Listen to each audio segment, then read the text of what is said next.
అతిపెద్ద కేసు, మీకు ఇప్పుడు బాగా తెలిసిన కేసు. 2007 సంవత్సరంలో హైదరాబాద్లో ఉన్న 13 చెరువుల మీద స్టడీ చేసి, అంటే 1938లో నిజాం గారి గవర్నమెంట్లో జీవో ప్రకారం ఉన్న చెరువు ఉన్న విస్తీర్ణంలో 30% కబ్జాకి గురయింది, 70% మాత్రమే మిగిలిపోయినాయి అని హైకోర్టుకి రిపోర్ట్ ఇస్తే, హైకోర్టు 2007 నుంచి దాని మీద విడతలుగా జడ్జిమెంట్ ఇచ్చారు.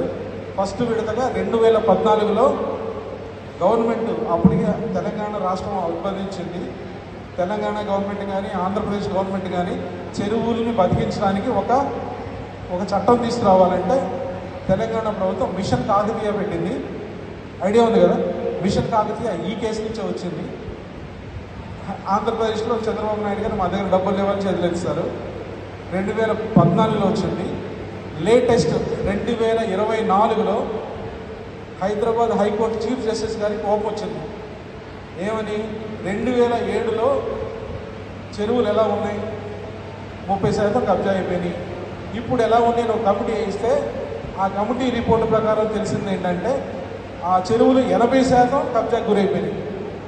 అంటే 17 ఏళ్లలో 50% కబ్జాకు అయిపోయినాయి.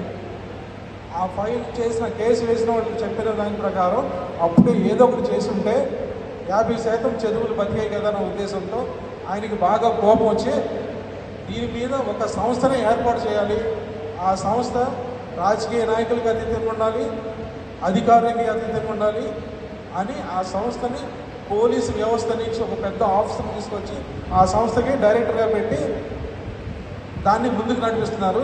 అది మీకు అందరికీ తెలిసిందే. అది ఆ సంస్థ పేరే హైడ్రా. విన్నారు కదా, హైడ్రా. ఫస్ట్ నాగార్జున బిల్డింగ్తో స్టార్ట్ చేశారు. ఆ కేసు వేసింది నేనే.